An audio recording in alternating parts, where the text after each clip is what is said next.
അൽഫാം കഴിക്കാനായിട്ട് കൊതി തോന്നുന്നുണ്ടെങ്കിലേ ഇനി കടയിലോട്ട് ഓടണ്ട, നമുക്ക് വീട്ടിൽ തന്നെ ഉണ്ടാക്കിയെടുക്കാവേ. അതും ഡയറ്റ് എടുക്കുന്നവർക്കൊക്കെ പേടിക്കുകയും വേണ്ട. ഒട്ടും എണ്ണയില്ലാത്ത അൽഫാം എങ്ങനെയാണ് ഉണ്ടാക്കുന്നത് നോക്കിയാലോ. അപ്പോൾ അതിനാവശ്യമായിട്ടുള്ളത് നമ്മുടെ എയർ ഫ്രയർ ആണ് കേട്ടോ. എയർ ഫ്രയറിലാകുമ്പോൾ ഒട്ടും എണ്ണയില്ലാതെ നമുക്ക് നന്നായിട്ട് നല്ല നല്ല ജ്യൂസി ആയിട്ടുള്ള അൽഫാം ഉണ്ടാക്കിയെടുക്കാവേ.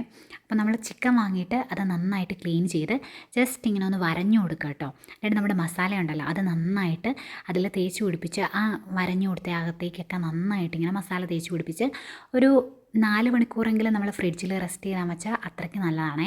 എത്ര മണിക്കൂർ വെക്കുന്നോ അത്രയും നല്ലത്. അപ്പോൾ അത് വെച്ചതിന് ശേഷം നമ്മുടെ എയർ ഫ്രയർ എടുത്തിട്ട് ഒരു 180 മുതൽ 200 വരെയുള്ള ടെമ്പറേച്ചറിൽ നമുക്ക് മറിച്ചും തിരിച്ചു വിട്ട് വേവിച്ച് കൊടുക്കാം കേട്ടോ.